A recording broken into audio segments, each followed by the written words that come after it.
ক্রমে গেছে জিনিস দিয়ে হলো পাইপ আবার এটা সবসময় দিয়ে কেন তারপরে করা লাগে ডেকোরের। আসসালামু আলাইকুম। মিস্ত্রিরা কাজে গেছে, যাওয়ার পরে ডেকোরেশনের ড্রেসিং লাগাতে গেছে, লাগাতে গিয়ে ডিল করতে করার সময় পাইপ সহ্য করে ফেলাইছে। সৌদি রেহান পর্যন্ত জানায় নাই, এরা অন্যান্য কাম কাজ করতেছে। আমার ফোন দিছে, কয় যে আসা লাগবে। কি সমস্যা? পরে বলতেছে যে পাইপ সহ্য হয়ে গেছে ডিল করার সময়। তো এখন এগুলা মাল সামান্য নিয়ে যেতেছি, যে দেখি এখন পর্যন্ত সৌদিরা জানা নাই। আর তো অবশ্যই তো একটু ভাঙতে হবো, একটা টাইলসের মতো ভাঙতে হবো, তাহলে এখন সে আবার রাজি হবো কিনা হবো না তাও জানি না। তো মাল সামানো নিলাম, যাই দেখি এখন কি দেখি অবস্থা। তো পরে বললাম যে আমি আসতেছি, রওনা দিচ্ছি। লোকেশনে পাঠাইতে পারতেছে না, ওই যে রোডের কথা কইলো, ওই রোডে যাইতেছি, সামনে দাঁড়াবো আর কি। যাই দেখি কি অবস্থা। ক্রমে গেছে জিনিস দিয়ে হলো পাইপ আবার এটা সবসময় দিয়ে কেন তারপরে করা লাগে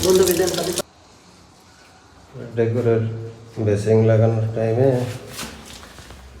নিচে এই জায়গায় খুরুম করছে। পাইপটা তো সাধারণত নিচ দিয়ে এইভাবেই এই জায়গায় এই সব কিছু লাগানোর টাইমে খুব ভাইবা চিন্তা লাগাইতে হয় কোন জায়গায় পাইপ থাকতে পারে। নিচে এগুলো এই পর্যন্ত আর তারপরে এই পর্যন্ত। এটা উপর দিয়েছে না? হ্যাঁ, উপর দিকে উপর দিয়েছে। এটা নিচে দিকে। এটা কেটে নিচে দিয়ে তাহলে এই পর্যন্ত কাটলে পরে ভাঙতে পারবো, অসুবিধা নেই। বিসমিল্লাহ।